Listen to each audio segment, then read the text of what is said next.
the topic today, which is coming up here. I know it is. There it is. What the bleep am I saying? We have a slide here in case you hadn't seen it. What the bleep am I saying? This guy on the left kind of looks like Ken, doesn't it? And on the right is a sweet darling, or it kind of could be an innocent darling. But one would think so, wouldn't they? But wait for it. There's more coming. Do we know what we're saying when we speak? If we believe in our own beliefs about the power of thoughts, words, and actions, then we must peer closely at the effects of the power of the words that we speak. I challenge us all to be more aware of what we say and to help the rest of us if, or should I say when, we need those little reminders. So how about a cuss jar or a negative nonsense jar? I think that if we all had a cuss jar and we put a quarter in there, pretty soon we'd have a lot together maybe. We could create a speaker fund and bring speakers in to share with us and so on. Like, I'll have to check with the board, of course, but we'll see how that goes. Meanwhile, I'll make a note to go give myself a roll of quarters because I'm sure just a few isn't going to be enough for me. So, is anybody with me? Who will take the challenge? All right, I got one here. Okay, excellent. Well, I hope the rest of you will consider. By the time we're done here, you'll be like, yeah, where's my cuss jar? I saw some cute little, fun little banks, coin banks at Walmart yesterday, by the way. They're out there, but mason jars do just the job. So, in the world of writing, which you know I do, they say to write what you know. So you'll see what I mean by this as we continue on. So let's just jump right into the deep end, to where the thick stuff hits the fan. Cursing, swearing, and cussing, all the same thing. But everyone remember the movie A Christmas Story? And remember the dad, and he's, you know, we got the flat tire situation, and then we have the broken down heater, and there's a lot of grousing and rassing going on. Remember that? And then I'd like to bring your attention to, oh my gosh, I found my way to the New Thought Chapel and Reverend David Miller when I was fresh out of the Air Force, still in the reserves, and swearing like an airman. Bless David's big and courageous heart. You know, he was very particular about the words that were spoken behind the podium, which I found out quite early when I said something during a talk that ended with rap. You know, something like rap like that. And so he got me aside afterwards and had a few words with me, and I learned very quickly that some words, even though I thought they were fairly benign, not necessarily were to other folks. Thank you. And I also had a mentor, a beautiful woman that was actually kind of like a mom to me for quite a while in Utah. Bless her and thank God for Colleen Grossbeck.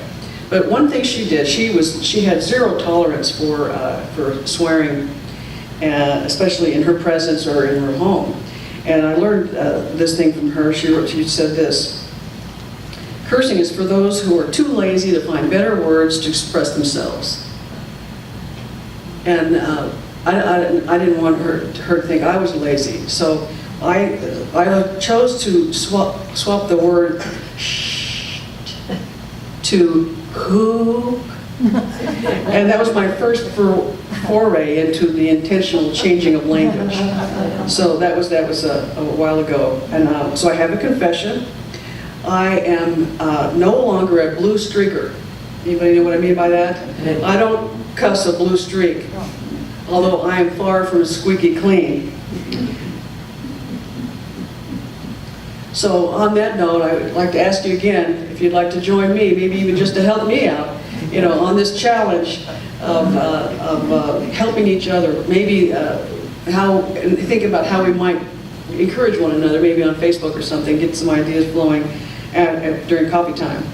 Now, there's a book that I want to bring your attention to. It's called Angel Words. And in the book, Angel Words, one of the authors discovered, while he was recording podcasts, I have a slide here to show you, he discovered that the word angel actually resembled an angel with wings. Now on the top here, you see a regular voice graph that I just snagged off the internet. So you can see what on top there's a regular voice graph. On the left down there, you see their analog version of the graph of the word angel. You see how it's all very nice, isn't it? And then on the right there is my digital version from my iPhone, obviously not as fancy as a program. And that was my word, me saying angel.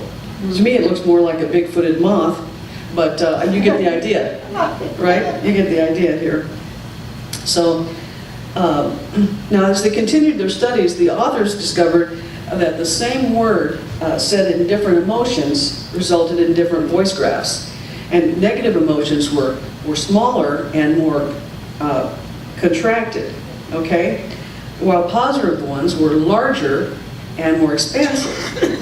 So, for example, think of, and you can see, I'll show you if you want to look at this book later, the differences in the graphs between words like jealousy and admiration. So that sounds, so this is what I'm going to say, a phrase, and I'm going to say it two different ways. That sounds great. That sounds great. Yeah. So you can imagine what the voice graphs look on those. So, but it brings up the issue of tone. It reminds us that it's not just what we say, but how we say it. And the intention behind the words. So what about swap speak? This is what I call, it's different words with the same emotions as the word that it's replacing. This is one of my go-tos, freaking badger.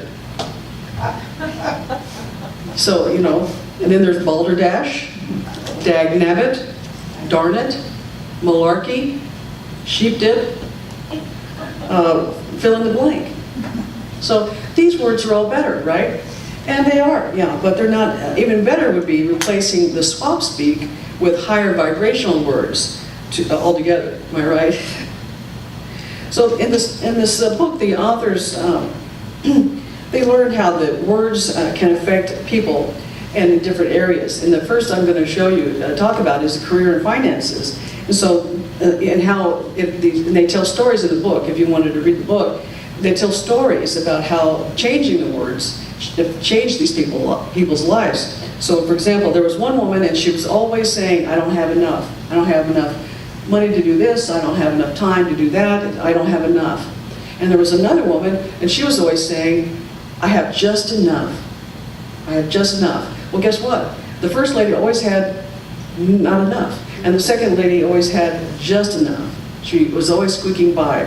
When they changed the things they were saying to "I have plenty," their lives literally did change. And they had the allegories in the book, and you can read about how they did that. So I want to share that I was writing this talk, and I was leaving a store, and as I was leaving the store, actually I think it was going in the store, with a woman, and it looked like it was her son, were leaving. And she says, "Oh, it's so hot, and I'm so tired." And I just looked at her posture, and I know the woman didn't realize the power of the words that were having on her, the accentuating in her being, and also impacting her companion. And it was just such a affirmation to me as I was writing this. Now, in the book, they also highlight health and healing, and I want to share some words that you have probably heard before, and that we're going to suggest that you might replace with. "I am tired of this pain. I hurt all the time." And we're going to replace that with, "Well-being is my natural state of being. I am healthy, wealthy, and free." Doesn't that feel better? Feel better already, right? So there's the differences in all these voice graphs were dramatic. And there are also stories of cliches and things that we don't even think twice about saying because we've heard them all our lives, and we may have said them all our lives. For example, damned if you do, damned if you don't. We replace that with blessed if I do. Blessed if you don't. Blessed no matter, and I'm blessed no matter what. How about this one? Money doesn't grow on trees. How about this? We live in a rich and abundant universe. That's nicer. Yeah. So they saw remarkable differences in graphs of the high and versus the low energy words. Abundant and poor. Beloved, lonely. Bliss, anger, energy, tired, win, lose. Now, the graph for the word lose is tiny. Very, very tiny. You know, it's really tiny. And we switch those around to, I am a winner. I am beloved. They suggested that words, this I found interesting, they suggested that words are like guardian angels that lead us upon higher pathways. And which means, of course, that by changing our words, we're changing our higher vibration, and it's leading us onto higher pathways. Well, it caused me to pause and consider the living energy and the power within words. The power is in one of the 12 powers, and the spoken word, and this is the power center, the center of the power of power and authority of that power, and how the power is also extended to written words. And I think that's especially important today in the world of texts and emails and so on like that. So easily sent, so easily written, and maybe not a lot of thought gone into. And other examples of evidence on how positive thoughts and words affect our world. Some of you might remember, that's the one, thank you. The Japanese Masaru Emoto, who wrote the book, Messages from Water. And he talks about in the book, he talks about how water responds to positive words and thoughts. And he demonstrated the theory in ice crystals. So the one on the left, as you can see, is a crystal that comes from polluted water. And the one on the right is the same water that he blessed and then froze. So you would see the big difference in the intention and the thoughts and the words. Thank you very much. And then we have another one here. And this is from Your Presence Heals, and the teacher, and it's the green bean lesson, okay? So in the green bean lesson, the kids, and went for a week, and the kids wrote on one love and wrote one on the other anger. And so every day they had to go in and direct positive, loving words to the one and negative energy and words to the other one. And after a week, you can see what happened here. Actually, after a week, some of them had already dried up and died.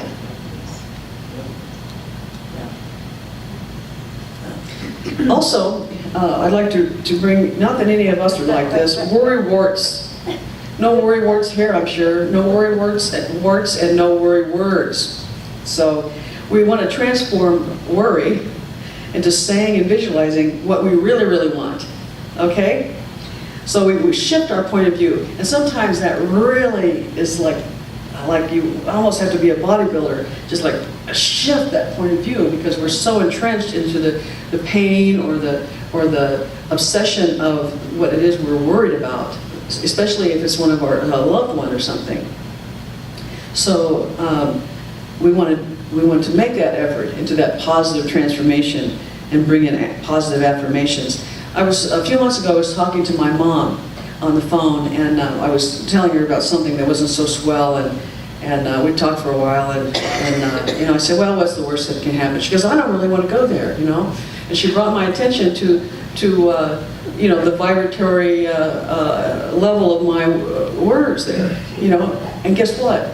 That's where what's the best that can happen came from. That was the day and that was the time that I said, okay, Mom, what's the best that can happen? And we both felt better. It was immediately. So that's where that came from. I'd like to also talk to you about the idea of being sorry versus being compassionate. So and what's happening when we say, I'm sorry. First of all, when we say I am, it's a direct invitation to our inner being. So what is going into that open door? It's opening the door into our inner being when we say I am. We're calling the I am presence into us. So when we say I am sorry, what are we saying? We're saying, and what are we bringing into that? We're bringing into us the state of being sorry. You know, we don't want to be in a sorry state. So what do we mean by that exactly? How about this definition from the dictionary? Deep distress, grief, sadness, anguish and woe, feeling penitence, mournful and inspiring pity, scorn or ridicule. That got my attention. How about that? We don't want to inspire, you know, scorn or ridicule within ourselves or in others about us, right? So we don't want to invite that into our inner chambers, do we? So we can remind each other, again, reminding each other, because we're all a big team here and on the human race, join the race, the human race.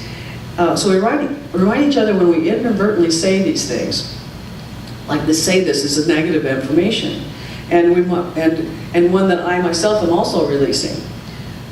Perhaps better said is, I apologize, especially when it's imbued with compassion. About compassion here. A simple consciousness of another's distress, together with the desire to alleviate it. Isn't that better? So about compassion, this is what the Dalai Lama says. If you want others to be happy, practice compassion. If you want to be happy, practice compassion. So there you go. So with a little extra effort, and I do mean we, can find the words that we truly mean to say, and words that just happen to match the energetic emotions behind the pattern of the energetic pattern of what we're feeling. So what we're saying is what we're actually feeling in a positive way, what we want to feel. Remember, and we talked about change and creating change in our life and becoming expansive and open to picture what we want. So if we're feeling pain, we don't want to picture more pain to get more pain, right? We want to picture what we want. Free of pain, be happiness, health, healing, and plenty. So we understand the law of radiation and attraction. We talked about that before last week. And that we apply those words as well as our thoughts and our actions. As my teacher, Reverend Carl Anderson, used to say, and he used to tell me this, no reason why I'm sure, to pause for that split second before I speak.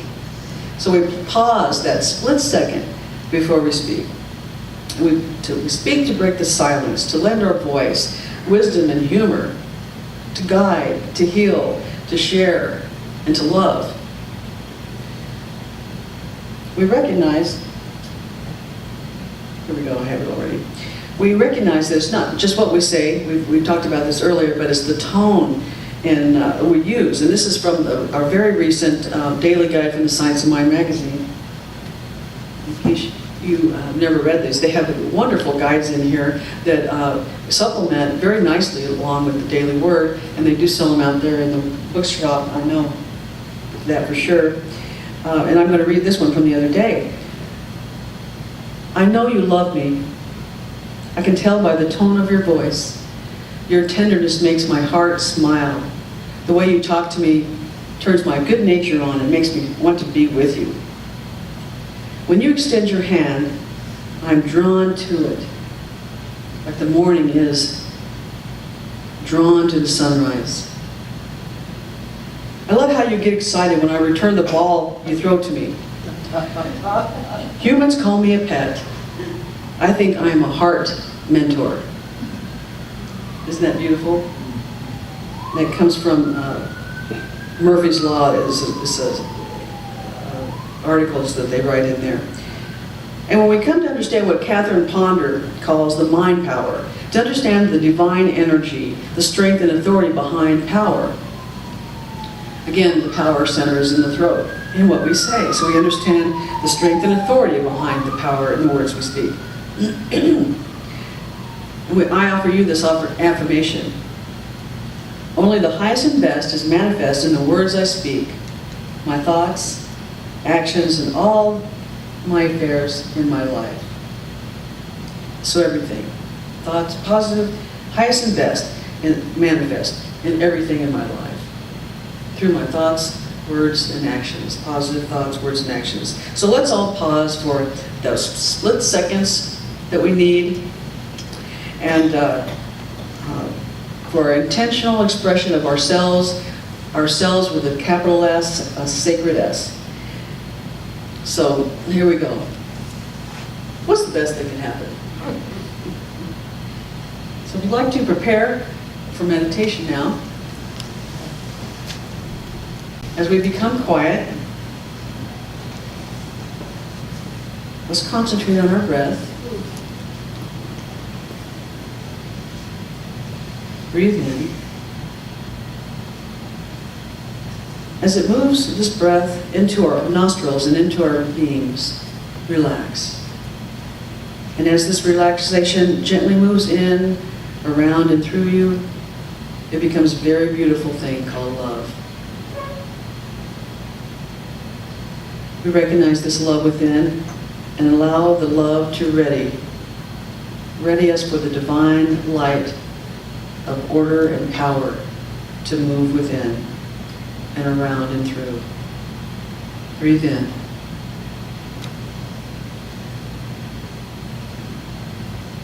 Relax, recognize, and release. As we exhale, we release any negative thoughts, toxins, and attitudes. We breathe in this healing breath and allow it to settle into the feet area.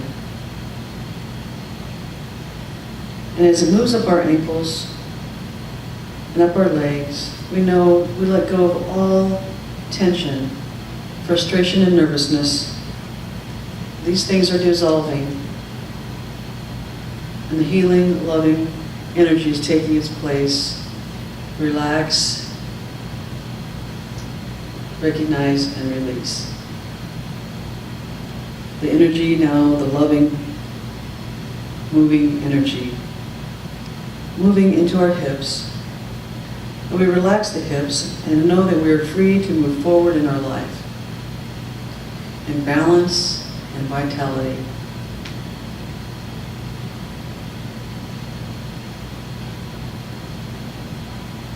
Allow this energy now to move into the base of the spine. And let it grow. Let the energy grow. Breathe in. Release. And let go. Relax, recognize, and release. Allow this energy now to move into the lower torso. And we let go of all tension and nervousness, anxiety. We know that all aspects, all power centers are working perfectly and in harmony with divine matrix, the divine loving pattern of God. Feel this beautiful energy. Allow this breath now to move up the spine and into our upper torso, settling into our chest, knowing that the love that we have for others, we have also for ourselves. Know that the love that we have for our loved ones, we have for the world, and we share that. Feel this breath now. Allow this breath to move into the shoulders.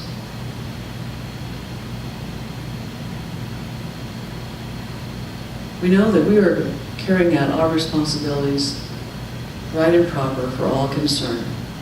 And we allow those responsibilities that do not belong to us to stay with the person they belong to. And as we recognize this and release them, we relax. Breathe in. Relax, recognize, and release. Now this energy moves into the throat area, and we know and we recognize the divine order in the power center of our beings today. And as we breathe, we recognize this breath now moving into our face and around our head, over our tops of into our crown, so that this energy, this vitality, this order, this love, this healing energy is moving within, through, and around us, from the tips of our toes to the top of our crown. Now, as you relax, recognize, and release, you see a path before you. And you take this path, and to the right or to the left, there might be a bench there.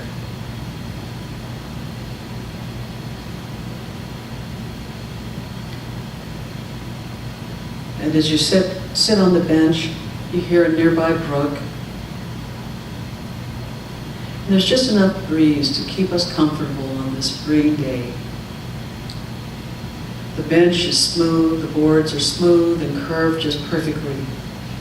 And the bench itself is the perfect height for our legs and feet.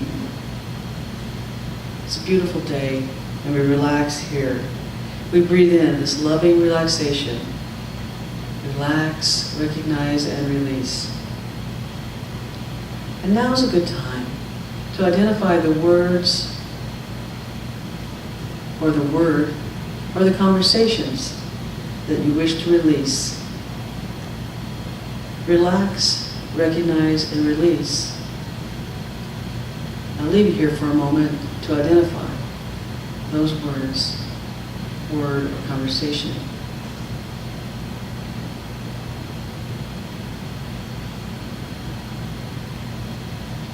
And as you identify the words, or conversations you wish to use instead, allow yourself to feel the vibrations and elevated emotions associated with the new word, or words, or conversations.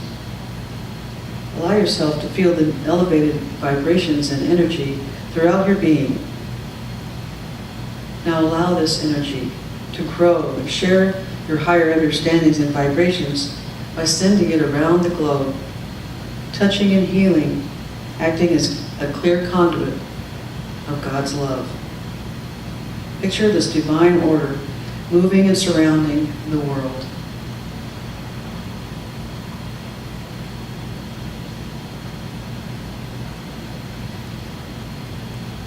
We feel this healing in our hands, and we are centered in our bodies, in our chairs, in this room.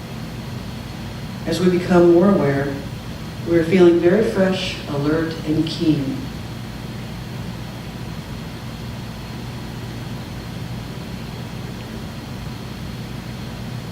And when we open our eyes, we are feeling even more aware, even more fresh, alert, and keen. Thank you.